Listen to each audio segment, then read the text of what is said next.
नमस्कार। जय सरदार, जय संविधान, जय भीम। प्यारे साथियों, देशवासियों, मैं आप सबका प्यारा दोस्त डॉक्टर आर एस पटेल आप सबके बीच में हाजिर हूं। आप देख रहे हैं बुलेटिन 8 PM में सरकार से तीखा सवाल।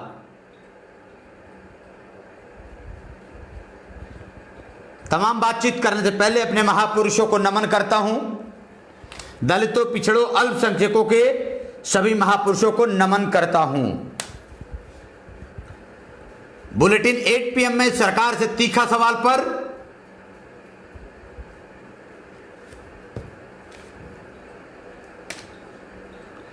आप सबके बीच विशेष मुद्दों पर चर्चा करने के लिए हाजिर हूं।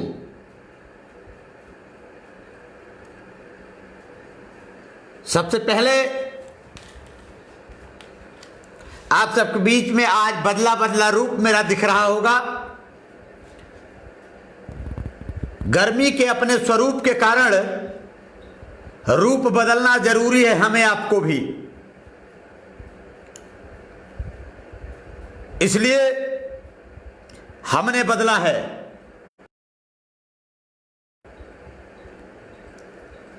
स्क्रीन पे दिख रहा होगा, उस पर सीधे चर्चा करते हैं। पहला सवाल, दलितों, पिछड़ों, अल्पसंख्यकों मतलब कुर्मी, कोयरी, अहिर, गड़ेरिया, धोबी, पाथी, तेली, तमोड़ी, राजभर, चमार, धरकार, बिंद, पाथी और मुसलमान, यानी देश का जो दलित, पिछड़ा और अल्पसंख्यक समुदाय है, इस समुदाय के ऊपर इस देश की ब्राह्मणवादी मानसिकता की सरकार, संघियों की सरकार का लगातार प्रहार चल रहा है। और वो आज से नहीं है, ये सदियों सदियों से यही बात चलती आ रही है। सदियों सदियों से।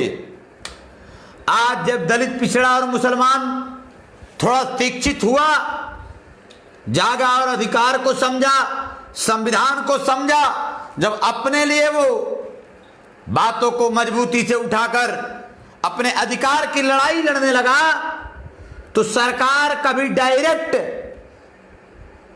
SC, ST, OBC और माइनॉरिटी के अधिकारों पर कुठाराघात करती है और कभी अपने संस्थानों के द्वारा करवाती है।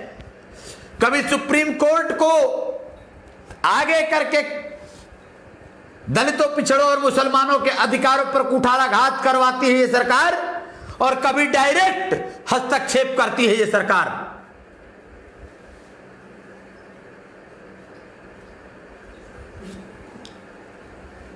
इधर आओ, मेरे पास आओ। सबसे पहले इसको शेयर करो, यहां शेयर करो direct. Sorry, interrupt to connect.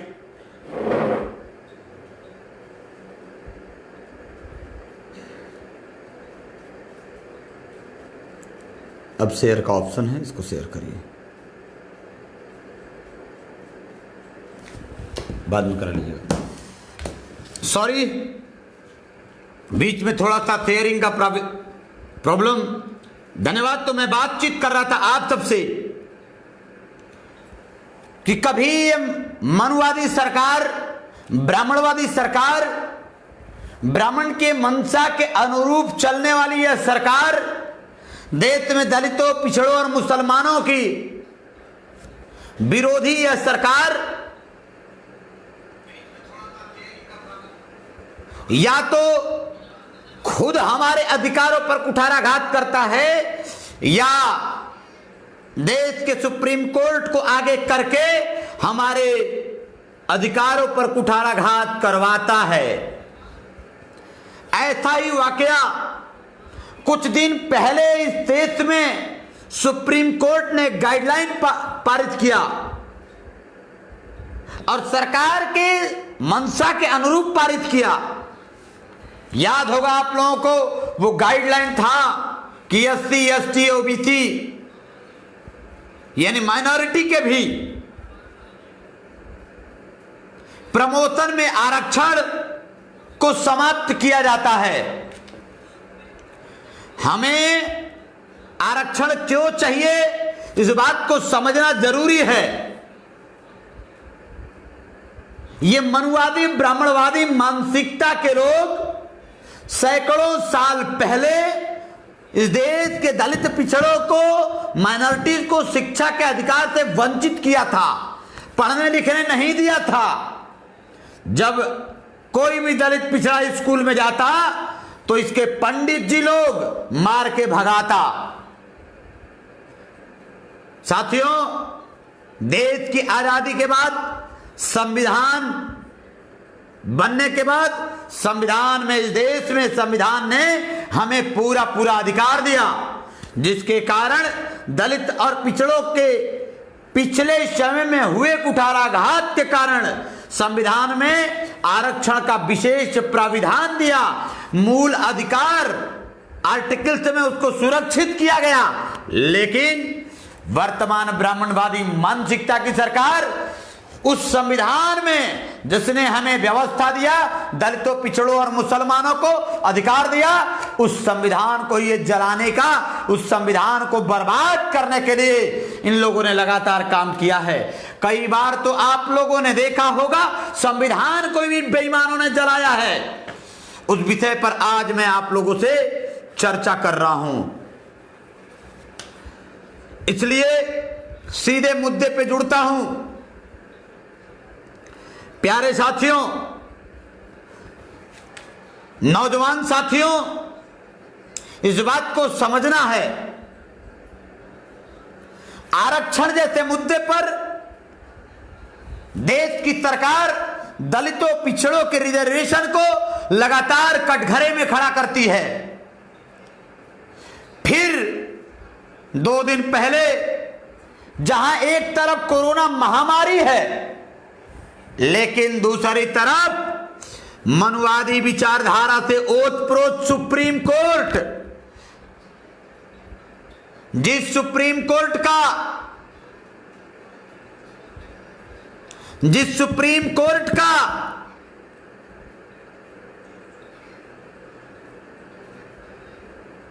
मुख्य न्यायाधीश भी ब्राह्मण जाति से हैं।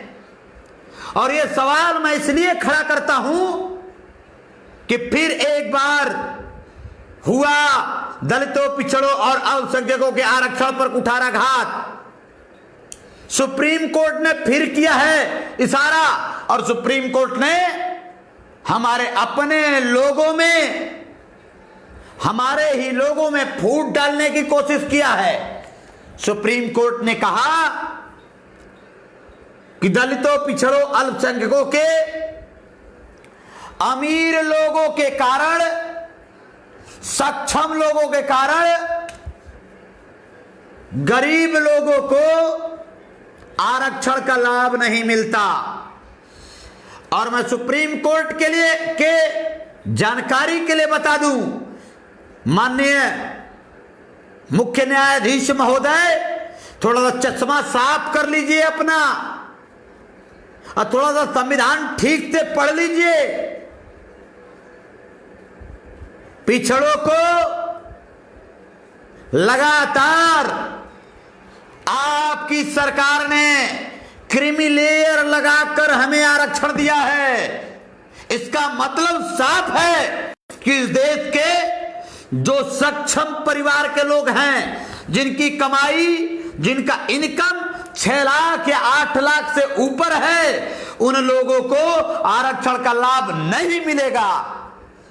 फिर भी आप कहते हैं सुप्रीम कोर्ट महोदय, फिर भी आपके विचार पर और आपके इस डिसीजन पर मुझे शर्म आती है। देश के सुप्रीम कोर्ट का चरित्र जब ब्राह्मणवादी हो जाए, देश के सुप्रीम कोर्ट के न्यायाधीश का चरित्र जब गंदा हो जाए, देश के दलित, पिछड़ों और मुसलमानों के खिलाफ हो जाए, तब देश में उहापोह की स्थिति मच ही जाती है। माननीय सुप्रीम कोर्ट महोदय, ऐसी गलती मत करिए कि देश के लोगों का विश्वास पूरी तरह न्यायालय से उठ जाए। मैं लगातार इस बात को इत्तला कर रहा हूं, लगातार इस बात को मजबूती से रख रहा हूं। बुलेटिन 8 PM में सरकार से तीखा सवाल है कि यदि सरकार, यह मोदी सरकार, यह ब्राह्मणों की विचारधारा की सरकार, ब्राह्मणवादी मानसिकता से ओतप्रोत यह सरकार, यदि यह सरकार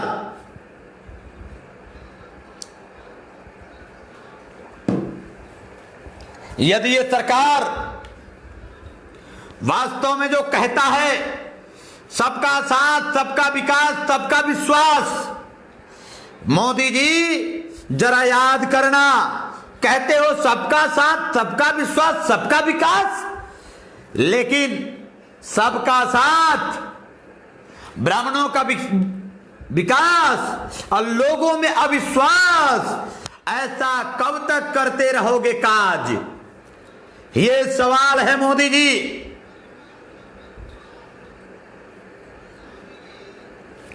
जो ये मुख्य न्यायाधीश महोदय ने जो डिसीजन अभी दिया है कि SC OBC के समर्थ लोगों के कारण उनके दलित और पिछड़े गरीब लोगों को आरक्षण नहीं मिलता, इनका सिर्फ मंशा है कि दलितों और पिछड़ों को आर्थिक आधार पर आरक्षण कर दिया जाए, ये चाहते हैं। इनकी मानसिकता अच्छी नहीं है। इसलिए माननीय मुख्य न्यायाधीश, अरे सुप्रीम कोर्ट को महोदय सुप्रीम कोर्ट ही बने रहने दीजिए। सुप्रीम कोर्ट महोदय, सुप्रीम कोर्ट के मुख्य न्यायाधीश, अरे आज आप हो, कल आप नहीं रहोगे, लेकिन सुप्रीम कोर्ट आज भी है, कल भी रहेगा और परसों भी रहेगा।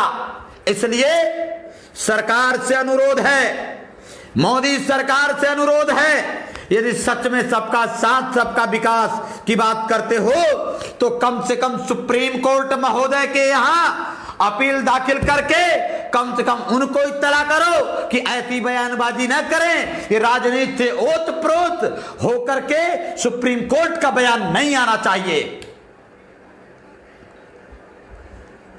मैं अपने साथियों से अनुरोध करता हूं कि फेसबुक लाइव को शेयर करें, ताकि दलितों, पिछड़ों, मुसलमानों, वंचितों की आवाज ब्राह्मणवादी विचारधारा के मानसिकता से ओतपोत इन लोगों के कानों में जाके चुभे।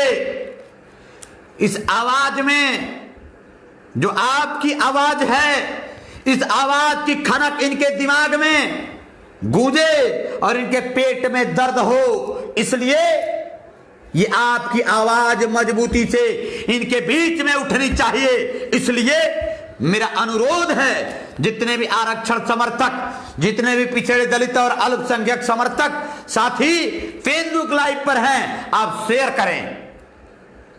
जलती है किसी की तो जलने दीजिए, जलती है किसी की तो जलने दीजिए, और हो सके तो उनके जलने वाले पेट में थोड़ा सा विचार का और पेट्रोल डाल दीजिए।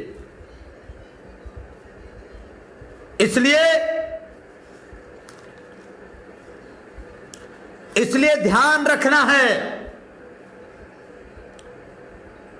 सुप्रीम कोर्ट महोदय, आपने जो ये बात कहा है कि अभी अभी 2 दिन पहले आपका जो डिसीजन आया है कि SC ST OBC के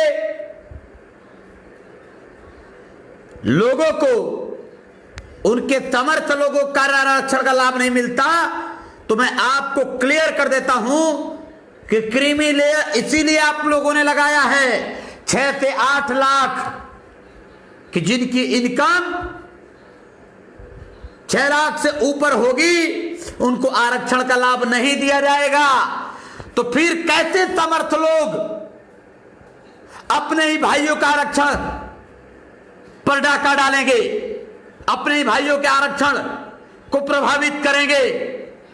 यह सिर्फ और सिर्फ दलितों, पिछड़ों में इस बात को कहकर आप आंतरिक विरोध पैदा करने की नियत से राजनीति से प्रेरित है शायद। इसलिए मैं इस बात को कहता हूं कि माननीय सुप्रीम कोर्ट महोदय राजनीति से प्रेरित बातें बिल्कुल न कहें। आपका काम न्याय देना है और आप न्याय के लिए काम करिए। राजनीतिज्ञ लोग इस देश में राजनीति करते हैं, उनको राजनीति करने दीजिए। और मुझे तो शर्म आती है कभी कभी कि जिस कदर इस तरह की विचारधारा, जिस तरह इस कदर की विचारधारा ब्राह्मणवादी मानसिकता से ओतप्रोत, मनवादी विचारधारा से ओतप्रोत हो कि यह बात कही जा रही है, सरकार को इस पर हस्तक्षेप करना चाहिए। माननीय सुप्रीम कोर्ट महोदय, न्यायाधीश महोदय, निश्चित रूप से इस पर स्वयं में आपको विचार करना चाहिए। अगला विषय है आज के फेसबुक लाइव का। आप सब प्यारे साथियों से अनुरोध है, ये अगली जो लाइन लिखी है इस बात को ध्यान से सुनिएगा। एससी, एसटी, ओबीसी और माइनॉरिटी के लोग इस बात को बिल्कुल ध्यान से सुनना अति जरूरी है प्यारे साथियों।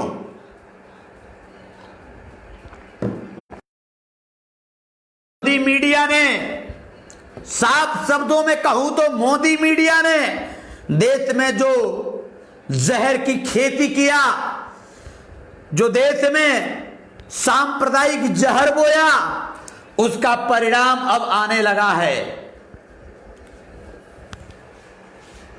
सुप्रीम कोर्ट के बाद इस बात को समझना जरूरी है कि मोदी मीडिया ने जितना जहर बोया, तो माननीय सुप्रीम कोर्ट महोदय, क्या आपने उन पर कभी कमांड किया? सरकार से सवाल है, सुप्रीम कोर्ट से भी सवाल है कि जब जब सरकार गलती करती है, देश में आग लगाती है या मीडिया आग लगाती है, तो क्या आपने कभी कमांड किया? इसलिए माननीय सुप्रीम कोर्ट महोदय इस पर भी ध्यान दें। अभी हाल ही में मोदी मीडिया द्वारा पूरे देश में जिस तरह का सांप्रदायिक जहर बोया गया है, उसका परिणाम आने लगा है। कभी कोई मुसलमान समुदाय का व्यक्ति, इसी देश का वो मुसलमान है, इस देश को आजाद कराने में उस समुदाय के तमाम लोगों ने अपनी कुर्बानी दिया है, दलित पिछड़ों ने अपनी कुर्बानी दिया है। इसलिए ये सवाल है सरकार से कि जब इतना जहर बोया मीडिया ने, मोदी मीडिया ने इतना जहर बोया, आईटी सेल ने इतना जहर बोया कि उसका परिणाम आने लगा। कोरोना में भी धर्म खोज लिया जाहिलों ने। मैं पूछना चाहता हूं, 3 ब्राह्मण समुदाय के लोग के साथ साथ 3 एक ही जगह के लोग पॉजिटिव ब्राह्मण पाए गए कोरोना से इलाहाबाद में। उसमें से उन तीनों के तीनों यदि जमाती या मुसलमान समुदाय के होते तो अब तक मीडिया में नंगा नाच चलता। अब तक मोदी मीडिया देश में नंगा नाच करता कि इलाहाबाद, प्रयागराज कोरोना मुक्त हो गया था, लेकिन जमातियों और मुसलमानों ने प्रयागराज में फिर कोरोना फैला दिया। ये नंगा नाच करता। इसलिए मैं दावे के साथ कहता हूं, ये नंगा नाच नाचने वाली मोदी मीडिया, जाहिलता पैदा करने वाला मोदी मीडिया के दल्ले पत्रकार, इन लोगों ने जिस तरीके से देश में जहर बोया है, उसका परिणाम दुखद है। इन लोगों ने गंदे तरीके से बीज बोया।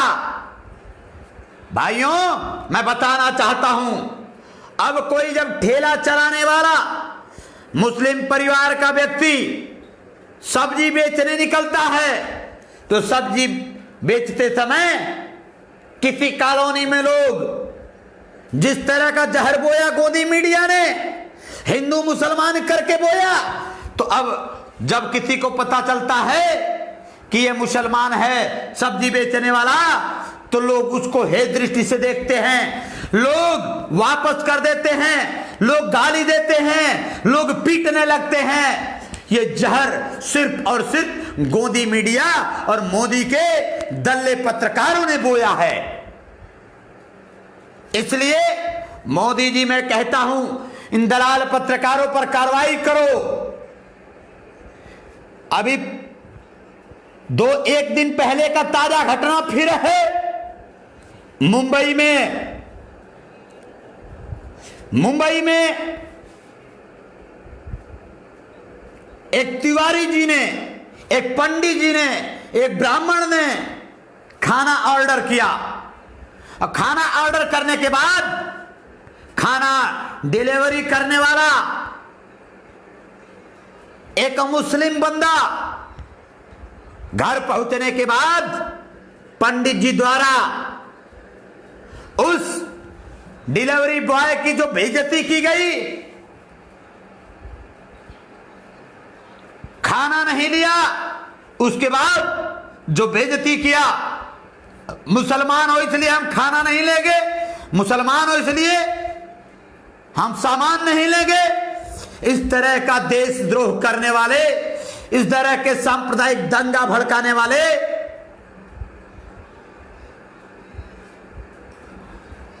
इस तरह की सांप्रदायिक दंगा भड़काने वाले इस तिवारी जैसे समुदाय के लोगों को कब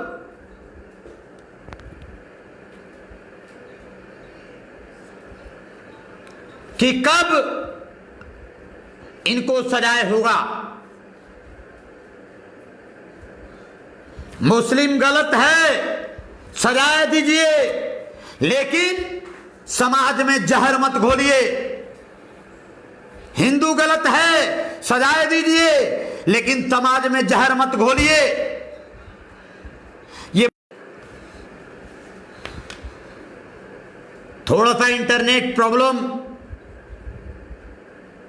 नेट इंटरप्ट के कारण आप लोगों से कनेक्शन में प्रॉब्लम हो रही है, लेकिन इस बात को क्लियर कर रहा हूं, हिंदू हो मुसलमान हो, गलत है तो गलत है, लेकिन जाति और धर्म का नाम लेकर जिस तरीके से जहर घोलने का काम किया गया, यह देश के लिए खतरा है। इसलिए मैं बार बार कहता हूं, गलत करने वालों को सजाए देना जरूरी है। ये आगे का वीडियो मैं आपको दिखा रहा हूं, देखिए किस कदर मुंबई में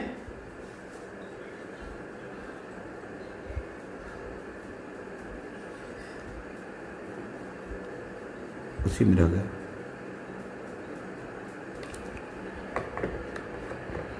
किस कदर मुंबई में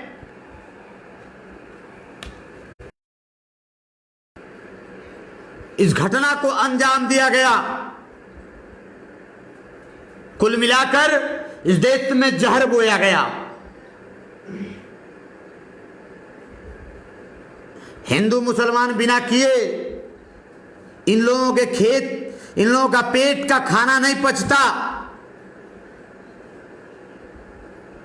साफ शब्दों में एक तरफ सरकार ये कह रही है कि जो कोरोना पॉजिटिव पाए जाएं उनका पहचान उजागर करने की जरूरत नहीं है, लेकिन दूसरी तरफ पहचान उजागर करके इस देश में केवल और केवल सांप्रदायिक तनाव बढ़ाया जा रहा है, जिसकी हम आलोचना करते हैं। प्यारे साथियों,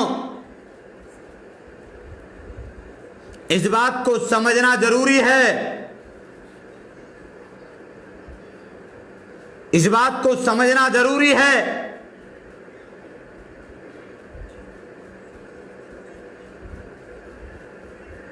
जो भी लोग दोषी हैं उनको सजाए जरूरी है, अनिवार्य है।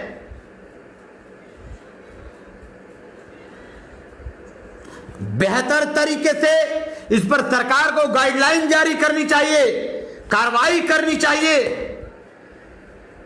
लेकिन सरकार के मंशा के अनुरूप ही तो ये सब काम कर रहे हैं।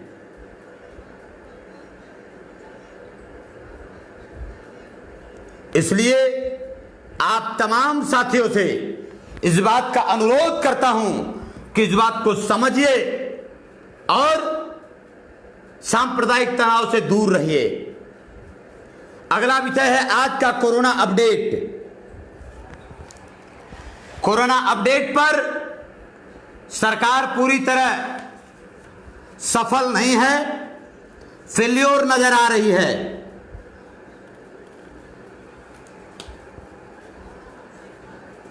मोदी जी जिस गुजरात मॉडल की बात करके पूरे देश पर कब्जा किए, गुजरात मॉडल की पूरी तरह पोल खुल चुकी है, बुरी तरह पोल खुल चुकी है। गुजरात मॉडल देश का दूसरा वह प्रदेश है जहां सबसे ज्यादा और सबसे तेजी से कोरोना बढ़ रहा है।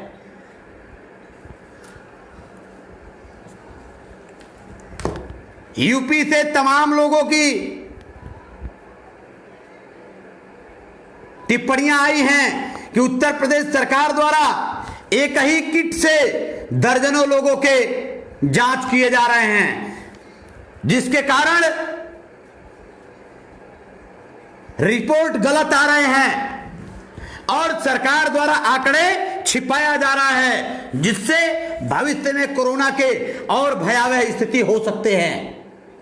इसलिए प्यारे साथियों, मित्रों, देशवासियों, मुझे आपसे अनुरोध करता हूं कि आप सोशल डिस्टेंसिंग का पालन करें, फिजिकल डिस्टेंसिंग का पालन करें, फिजिकल दूरी बना के रखें, 1 से 2 मीटर की दूरी बनाएं, सैनिटाइजर यूज करें, हैंड वॉश यूज करें और अपनों में जागरूकता पैदा करें। चूंकि कोरोना एक दिन के लिए नहीं है, कोरोना से लड़ाई लंबी चलने वाली है, 1-2 महीने नहीं चलेगी और लंबी चलने वाली है। इसलिए हमें आपको मजबूत करना पड़ेगा।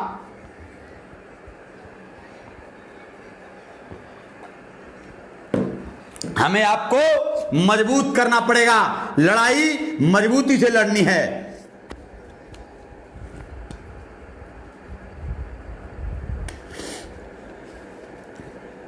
प्यारे साथियों, उत्तर प्रदेश की हालत बहुत खराब है। वर्तमान समय में उत्तर प्रदेश में कोरोना की जांच ठीक से नहीं हो रही है। एक ही किट से कई लोगों की जांच हो रही है और तमाम पॉजिटिव मरीज जिनको शंका है वो लोग जा रहे हैं अस्पताल पर, अस्पतालों से भगा दिया जा रहा है। ये हालत है उत्तर प्रदेश की। योगी सरकार के द्वारा तमाम रिपोर्ट को छिपाया जा रहा है। इसलिए हमें आपको अपने आप से मजबूत होना है। किसान समुदाय, किसान जमात के लोगों को स्वयं से मजबूत होना है और स्वयं से अपनी ताकत खड़ा करनी है। आज का कोरोना अपडेट जानना अनिवार्य है। ऑल इंडिया रिपोर्ट लगभग 24,950 के आसपास कोरोना पॉजिटिव हो चुके हैं। अब तक एक दिन में जो 24 घंटे के अंदर पॉजिटिव की संख्या है लगभग 1500 से ज्यादा है और डेथ की जो संख्या है बहुत खतरनाक है।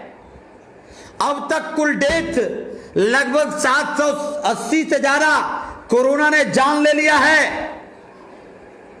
कोरोना ने अब तक 780 से ज्यादा भारत में जान ले लिया है।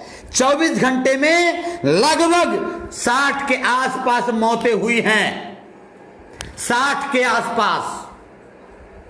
इसके बाद भी भारत की सरकार, उत्तर प्रदेश की सरकार बिल्कुल भी इस लड़ाई को ध्यान से नहीं ले रही है। एक लोग आते हैं तो मन की बात करते हैं, ताली पिटवाते हैं, थाली पिटवाते हैं, दिया जलवाते हैं और पटाखा फोड़वाते हैं।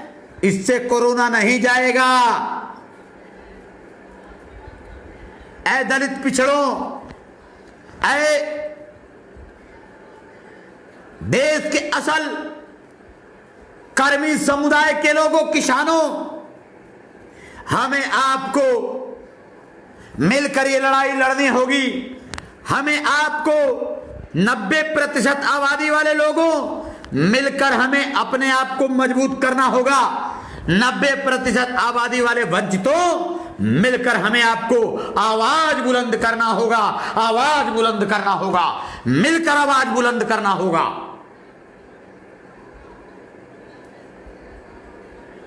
प्यारे साथियों,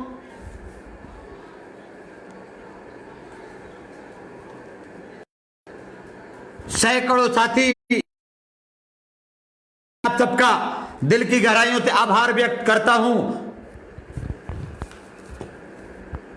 आप सबको दिल की गहराइयों से आप सबका आभार व्यक्त करता हूं। लगातार बुलेटिन 8 PM पर सरकार से तीखा सवाल करते हैं और करते रहेंगे। आप प्यारे भाइयों का सहयोग पूरी तरह मिल रहा है। इस बात का मैं आप सबको धन्यवाद ज्ञापित करता हूं कि आप प्यारे साथियों द्वारा लगातार सहयोग फेसबुक लाइव पे मिल रहा है। पुनः एक बार अनुरोध कि फेसबुक लाइव को शेयर जरूर करें। गोबर भक्तों और जाहिल भक्तों का ध्यान मत दीजिए। इन भक्तों को पैदाइशी गाली देने की आदत है। इनके मम्मी पापा ने इनको गाली में ही पैदा किया है, तो जो गाली में जिनको पैदा किया है उनको गाली देने दीजिए। आप चिंता बिल्कुल मत करिए प्यारे साथियों। इनके माँ बाप ने संस्कार ही इनको गाली देने के लिए दिया है, बिल्कुल चिंता नहीं करना है। और आप सबसे अनुरोध है, YouTube चैनल है मेरा, जिस YouTube चैनल पर रोज का अपडेट आप सबको मिलेगा, उस YouTube चैनल का नाम मैं बता रहा हूं, उसको आप लोग सब्सक्राइब करें। मेरा अनुरोध है आप सबसे प्यारे साथियों कि आप इस YouTube चैनल को सब्सक्राइब करें। YouTube चैनल का नाम है वंचित विजन। YouTube चैनल मैं बता रहा हूं, इस YouTube चैनल को आप सब्सक्राइब करें। वंचित विजन, वंचित विजन, यह YouTube चैनल आपकी आवाज है। यह YouTube चैनल आपकी आवाज बनेगा। हमें आपको मिलकर इस YouTube चैनल को भी मजबूत करना है, ताकि हमारी आपकी आवाज इस देश के गोदी मीडिया के खिलाफ, देश के सामंतवादियों के खिलाफ वंचितों की एक मजबूत आवाज खड़ा हो सके। इसलिए आप सबसे अनुरोध है कि YouTube चैनल वंचित विजन सब्सक्राइब करें, बेल आइकॉन को दबाएं और जुड़े हमसे डेली। जिस तरीके से आप सब फेसबुक लाइव पर पूरा सहयोग देते हैं, पूरा साथ दे रहे हैं, ठीक उसी तरह वंचित विजन YouTube चैनल के माध्यम से डेली आपकी आवाज बनकर ब्राह्मणवादी मानसिकता पर कहर बरपाने के लिए मैं आप सबके बीच हाजिर रहूंगा। आप सबकी आवाज, आप सबके समस्याओं का आवाज बन करके लगातार वंचित विजन पर बुलंद होगा। इसलिए आप सबसे अनुरोध है, सब्सक्राइब करें वंचित विजन, यूट्यूब चैनल वंचित विजन सब्सक्राइब करें। धन्यवाद। आज आप सबने हमें चुना, हम आपके आभारी हैं। फिर कल मिलेंगे बुलेटिन 8 PM पर सरकार से तीखा सवाल। धन्यवाद। जय सरदार, जय संविधान, जय भीम। खुदा हाफिज।